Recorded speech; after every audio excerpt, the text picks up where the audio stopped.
নিয়ে হাজির হলাম ক্লাস 11-এর একটি কবিতা চারণ কবি।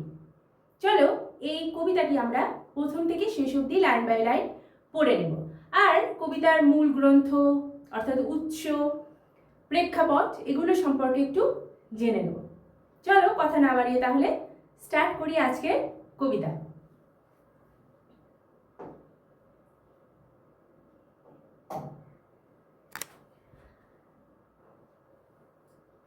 চারণ কবি কথার অর্থটা কি? প্রথমে আমরা এটা জানব। চারণ কবি মানে হচ্ছে ভ্রাম্যমান কবি, যারা কবিতা লেখেন, গান লেখেন এবং ঘুরে ঘুরে বেড়ান, এনাদেরকে বলা হচ্ছে চারণ কবি। তো আমরা যে কবিতাটি পড়ব সেটা হচ্ছে চারণ কবি, কিন্তু আমাদের এটা বাংলা ভাষায় কিন্তু নয়। এটা লেখক হলেন ভারভারা রাও।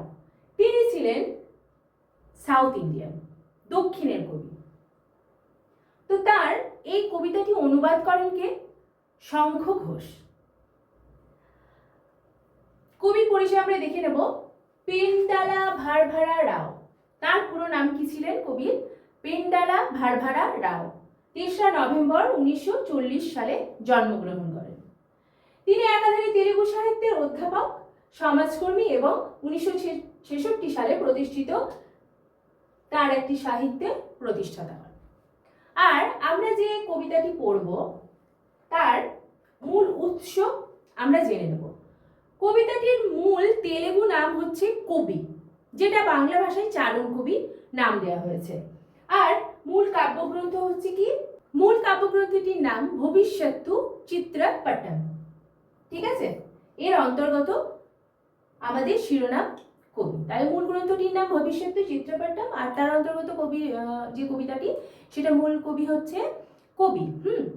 আর আমাদের বাংলা ভাষায় সেটার নাম দেওয়া হয়েছে চারণ কবি, আর এটার অনুবাদক হলেন শঙ্খ ঘোষ। এগুলো কিন্তু মনে রাখবে, ছোট্ট ছোট্ট এগুলো থেকে প্রশ্ন আসে। এবার আমরা দেখব কবিতার প্রেক্ষাপট।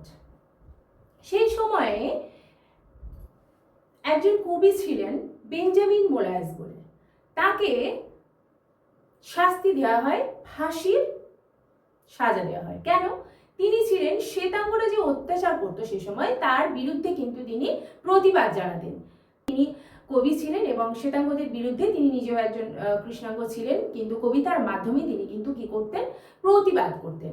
তো সেটার জন্যেই তাকে কিন্তু অবশ্যই ফাঁসির সাজা দেওয়া হয়। আর ফাঁসির সাজা যে দেওয়া হয়, ওই যে একটা নির্মম ঘটনা, সেটার প্রেক্ষাপটই কিন্তু এই কবিতা।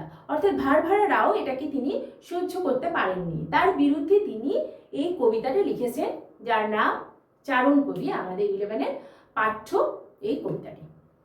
চলো আমরা তাহলে প্রথম থেকে শেষ অবধি লাইন বাই লাইন একটু পড়ে নেব আর জেনে নেব। প্রথমে দেখলাম কি, নিয়ম কানুন যখন সব লোপাট। প্রথমের লাইন কবিতা, নিয়ম কানুন যখন সব লোপাট, অর্থাৎ নিয়ম কানুন সব লুপ্ত, লোপাট মানে লুপ্ত, আর সময়ের ঢেউ তোলা কালো মেঘের দল ফাঁস লাগাচ্ছে গলায়। তাহলে সময়ের ঢেউ কিভাবে কালো মেঘের দল হয়ে ফাঁস লাগাচ্ছে গলায়? কালো মানে যত রকমের খারাপ হিসাবে কালো রঙকে বোঝানো হয়। তো এখানে যখন নিয়ম কানুন ধ্বংস হয়ে গেছে, নিয়ম ন্যায় বিচার ন্যায় বলতে কিচ্ছু নেই, তখন কি হয়? অন্ধকার অর্থাৎ কালো শোষণ করে, আর কি করে? ফাঁদ পাতে, তাই না? ফাঁদ পাতে এবং ফাঁস গলায় লাগায়। কিভাবে? মানুষদের মুখ বন্ধ করে দেয়। যারা এই অত্যাচারের বিরুদ্ধে কথা বলে তাদের মুখ বন্ধ করে ফাঁস লাগিয়ে দেয়। এই অত্যাচারী। আর কি হয়? চুইয়ে পড়ছে না কোনো রক্ত, চুইয়ে কোনো রক্ত পড়ছে না। কেন পড়বে না সেটাও আমরা দেখবো। এত অত্যাচার মানুষের উপর যে করা হয়েছে, শরীরের উপরে একদম দগ্ধে দগ্ধে মারা হয়েছে, কোনো রকম রক্ত বা মাংস থেকে রক্ত কিন্তু কেটে যাচ্ছে না।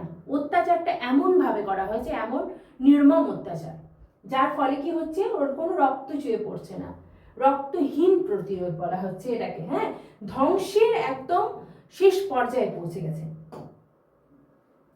কোনো চোখের জলও নেই। তাহলে যেমন রক্ত চুয়ে পড়ছে না, সেরকম চোখের জলও বার হচ্ছে না। কি হয়েছে, বেদনা অশ্রুতে রূপান্তর হয়েছে। তাই ঘূর্ণিপাকে বিদ্যুৎ হয়ে উঠেছে বাজ। ঘূর্ণিপাকের ঝড় আস্তে আস্তে বিদ্যুৎ কি হয়ে গেছে, বিশাল আকার ধারণ করেছে, বাজ পড়ছে, বিদ্যুৎ ছোট্ট বিদ্যুৎ হয়ে গেছে, একদম বড় বজ্রপাত হয়েছে। ঝিরিঝিরি বৃষ্টিও হয়ে উঠেছে প্রলয় ঝড়। অর্থাৎ কি, মানে ছোট ছোট হালকা হালকা বৃষ্টি, সেটা প্রলয় ঝড়ের মুষলধারে বৃষ্টি আর প্রলয় ঝড়ের আকার নিয়েছে। ছোটর থেকে আস্তে আস্তে অত্যাচারের পরিমাণ এত বেড়ে গেছে যে মানুষজন কিন্তু তখন আর বিরোধিতা না করে বা বিরোধ না করে কিন্তু প্রতিবাদ না করে থাকতে পারছে না। এটাই বোঝানো হয়েছে যে আকার ধারণ করছে, কিন্তু আস্তে আস্তে তাদের অত্যাচার একদম শেষ পর্যায়ে গিয়ে পৌঁছে যাচ্ছে। মায়ের বেদনাশ্রু বুকে নিয়ে কি হয়েছে, বেদনা অর্থাৎ কষ্ট, কষ্ট আর বেদনা যোগ অশ্রু, বেদনা আর মানে কষ্ট আর অশ্রু মানে কি, জল।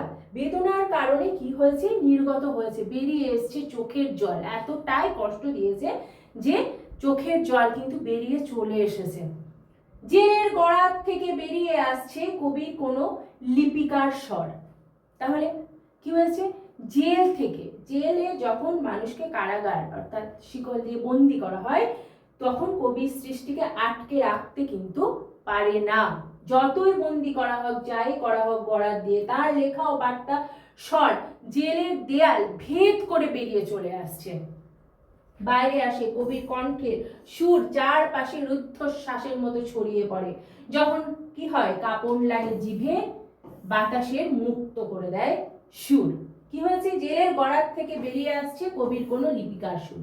লিপিকা মানে হচ্ছে লেখা, লেখা পত্র বা লিখিত। তিনি লিখেছেন, প্রতিবাদের আকারে সেটা বেরিয়ে চলে আসছে, যেটাকে বন্ধ করে বা শিকল দিয়ে বা জেলের মধ্যে বা গড়াদের মধ্যে তাকে আটকে রাখতে পারা যায়নি। সেটা প্রতিবাদ আকারে লিখের মাধ্যমে, কবিতার মাধ্যমে কিন্তু বেরিয়ে চলে আসছে। আর যখন কাঁপন লাগে জিভে, বাতাসকে মুক্ত করে দেয় সুর। অবশ্যই বাতাসকে কি করে, সুর একদম মুক্ত করে দেয়। গান যখন হয়ে ওঠে যুদ্ধের অস্ত্র, গান কি হয়ে ওঠে, যুদ্ধের অস্ত্র। কবিতা, গান তখন লেখার মাধ্যম দিয়ে হয়ে ওঠে যুদ্ধের অস্ত্র, প্রতিবাদ জানায়।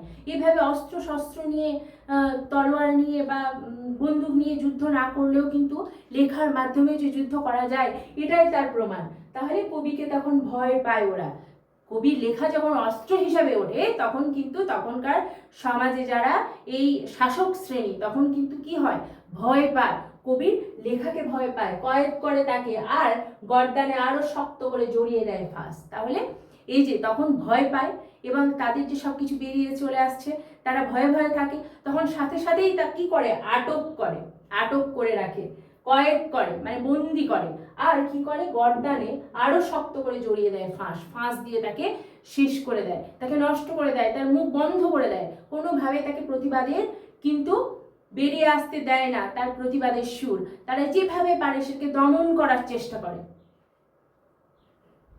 শিল্পীর গান কবিতা যখন শোষকের বিরুদ্ধে যুদ্ধে হাতিয়ার হয়ে ওঠে, তখন অত্যাচারী শাসক ভয় পেয়ে তাকেই সেটা বশবর্তী করার চেষ্টা করে, নষ্ট করার চেষ্টা করে, মেরে ফেলার চেষ্টা করে। কিন্তু তারই মধ্যে কবিতার সুর নিয়ে শ্বাস ফেলছেন জনতার মাঝখানে। তাহলে কি করে, তারই মধ্যেই কিন্তু, এত কিছুর মধ্যেই কবি কিন্তু ভয় পায় না। কবিতার যে সুর, গানের যে সুর কবিতার মাধ্যমে, সেটা কিন্তু কি হয়, নিঃশ্বাস প্রশ্বাস ফেলে। প্রশ্বাস কোথায় ফেলেছে, জনতার মাঝখানে ছড়িয়ে দিয়েছে। একদম সবাই কিন্তু এই কবিতা নিয়েছে, ছড়িয়ে দিয়েছে কবিতার তার মুখে মুখে, এবং সেটা সবার মধ্যে সেটা ছড়িয়ে পড়েছে। আর সেটা কি হয়ে উঠেছে, প্রতিবাদের একটা অস্ত্র হয়ে দাঁড়িয়েছে। ফাঁসির মঞ্চ ভারসাম্য রাখবার জন্য মিলিয়ে যাচ্ছে মাটিতে। তাহলে ফাঁসির মঞ্চকে এখানে কিন্তু কি করা হয়েছে, জনতার মাঝখানে কবির যে অমরত্ব লেখা, সেটা কিন্তু ছড়িয়ে ছিটিয়ে পড়েছে। আর জনতার মাঝে বেঁচে থাকে লক্ষ লক্ষ জনতার শক্তির কাছে ফাঁসির মঞ্চ তার নিজের অস্তিত্ব ধরে রাখতে না পারে মাটিতে মিশে যায়। তাহলে ফাঁসির মঞ্চে কি হয়, নিজের অস্তিত্ব ধরে রাখতে পারে না, তার ফলে কি হয়, মাটিতে মিশে যাচ্ছে, ভারসাম্য রাখার যাচ্ছে না, তাই মিলিয়ে যাচ্ছে মাটিতে। তাহলে ফাঁসির মঞ্চে তাকে তোলা হলেও, ফাঁসি দেওয়া হলেও সব কিন্তু একদম এত প্রতিবাদ হয়ে গেছে, তখন আর মানে নিঃশেষ হয়ে গেছে, আর কেউ ধৈর্য ধরতে পারছে না কিভাবে তাদেরকে হানাহানি খুনোখুনি, মানুষদেরকে, কৃষ্ণাঙ্গদেরকে এত অত্যাচার করা হচ্ছে, মেরে ফেলা হচ্ছে, কেউ কিন্তু আর চুপ করে বসে নেই। তখন এতটাই ভারসাম্যহীন হয়ে গেছে, যেভাবেই হোক সব কিন্তু তা মাটিতে মিশে যাচ্ছে, এরকম একটা পরিস্থিতিতে দাঁড়িয়েছে। আমরা শেষের দিকে কিন্তু কবিতা চলে এসেছি। কবিতাটি বেশ ছোট্ট, হ্যাঁ। তারপরে দেখবো কি, স্পর্ধা জানাচ্ছে মৃত্যুকে আর তুচ্ছ ফাঁসুরিকে দিচ্ছে ঝুলিয়ে। তাহলে কি হচ্ছে, মৃত্যুকেও কিন্তু এখানে স্পর্ধা জানাচ্ছে। এই যে এত প্রতিবাদ, মৃত্যুকে সেখানে তুচ্ছ বলে মনে হচ্ছে। স্পর্ধা মানে আস্পর্ধা, সাহস, ঠিক আছে, এখানে মৃত্যুকে উপহাস করা হচ্ছে, হ্যাঁ, উপহাস করা হচ্ছে যে মৃত্যু তুমি কি, এইটার এই জনতার কাছে, এই প্রতিবাদের কাছে মৃত্যু কিছুই না, হ্যাঁ। এই যে স্পর্ধা আমরা জানাচ্ছি যে মৃত্যু তোমাকে আমি সাহস জানাচ্ছি। এই ফাঁসুরিকে, এই যে এত কিছুর মাঝখানে যে ফাঁসুরি যে ফাঁসি দিচ্ছে, তাকে কিন্তু একদম কিছুই দেখা যাচ্ছে না। সে ফাঁসি দিচ্ছে কিন্তু তার, যাকে ফাঁসি দিচ্ছে তার গলা থেকে কবিতা, কবি, যে গান, সেগুলো বেরিয়ে আসছে জনতার মাধ্যমে, এত সেটা উত্তাল হয়ে গেছে সমুদ্রের মধ্যে যে তার ফাঁসিটা কিছুই না। তো ফাঁসুরিকে মনে হচ্ছে যেন ফাঁস লাগাচ্ছে গলায়, এইরকম একটা সিচুয়েশন ক্রিয়েট হয়ে গেছে যে তাকে ফাঁসি দিলেও তার লেখা তাকে কিন্তু কোনোভাবেই শেষ করে দেওয়া যাচ্ছে না। তাকে মেরে দেওয়া হচ্ছে কিন্তু তার লেখা সমস্ত জগৎ জুড়ে, তার গান সমস্ত মানে বিশ্ব জুড়ে ছড়িয়ে ছিটিয়ে পড়েছে। আর কি হয়েছে, তখন এই ফাঁসুরিকেই ফাঁসির মঞ্চে মনে হচ্ছে যে সে তুচ্ছ, মৃত্যুকে মনে হচ্ছে স্পর্ধা জানাচ্ছে, মৃত্যুকে উপহাস করা হচ্ছে এখানে, এইরকম একটা পরিস্থিতি দাঁড়িয়ে গেছে। তাহলে প্রথম থেকে শেষ অবধি আমরা কি দেখলাম, যে একটা অত্যাচারের বিরুদ্ধে, শাসকের বিরুদ্ধে যে কবিতা, কলম যে কিভাবে প্রতিবাদ জানাতে পারে, গান, সেটা কিন্তু আমরা এখন আজকের কবিতাটি বুঝলাম। আর কিভাবে অত্যাচারের ফলে কবি এই কবিতা প্রতিবাদ রূপে বেরিয়ে এসেছে, সেটাও আমরা দেখলাম। তো কবিতার মাঝখানে আমরা অনেক কিছু এটাও দেখলাম যে কি কি কোশ্চেন হতে পারে। এখন আমরা একটুখানি দেখে নিতে পারি। আমরা প্রথমে দেখব যে মূল কাব্যগ্রন্থের নাম, মূল কবিতার নাম, আর কবির নাম, আর কোন ভাষায় এটাকে রচনা করা হয়েছিল, তেলুগু ভাষায়। তাহলে দেখলাম মূল যে কবিতাটি, এই যে চারণ কবি, তার মূল ভাষা হচ্ছে তেলুগু ভাষা, আর তেলুগু ভাষায় মূল কবিতার নাম ছিল কবি, আর মূল গ্রন্থের নাম কি, ভবিষ্যৎ চিত্রপট, ঠিক আছে। আর কি দেখলাম, যে আমরা যে কবিতাটি পড়ছি সেটা অনুবাদ করেছেন কে, কবি শঙ্খ ঘোষ, আর এটার নাম দেওয়া হয়েছে চারণ কবি। এগুলো প্রশ্ন আসতে পারে। তারপর আসতে পারে কবিতার যেখানে নিয়ম কানুন কেমন, লোপাট, এরকম আসতে পারে। কালো মেঘ কোথায় ফাঁস লাগাচ্ছে, চুইয়ে কেন পড়ছে না রক্ত, এখান থেকে প্রশ্ন আসতে পারে। আবার এটাও প্রশ্ন আসতে পারে, চোখের জল কেন নয়, বিদ্যুৎ কিভাবে বজ্রপাত হয়েছে, অর্থাৎ ঘূর্ণিপাত বিদ্যুৎ কি হয়ে উঠেছে, বাজের আকার ধারণ করেছে, আর ঝিরিঝিরি বৃষ্টি প্রলয়ের ঝড় আকার ধারণ করেছে। আর হ্যাঁ, আর একটা হতে পারে যে প্রেক্ষাপটটা কি, মানে কোন প্রেক্ষাপটে বা কার ফাঁসির জন্য কিন্তু কবি এই কবিতাটি লিখেছেন, এটাও কিন্তু একটা শর্ট কোশ্চেন আসতে পারে। এগুলো এই সমস্ত দু একটা করে ছোট ছোট ছোট ছোট প্রশ্ন কিন্তু আসবে। আর কি হবে, লিপিকার সুর, কবি লিপিকার স্বর বলতে কি বোঝানো হয়েছে, যে লেখার পত্র, কবিতা বা গান। গান যখন যুদ্ধ হয়ে ওঠে অস্ত্র, গান কি হয়ে ওঠে, যুদ্ধের অস্ত্র হয়ে ওঠে, গানই হয়ে ওঠে অস্ত্র।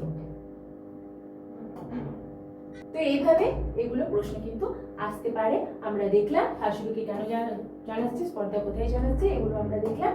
তার সাথে পুরো কবিতাটি প্রথম থেকে শেষ অবধি নিশ্চয়ই তোমরা বুঝতে পেরেছো। ভালো লাগলে অবশ্যই লাইক করো, আর বন্ধুদের সাথে শেয়ার করতে একদম ভুলবে না। আরও একটি টপিক নিয়ে পরে হাজির হব। এতক্ষণ সঙ্গে থাকার জন্য অনেক অনেক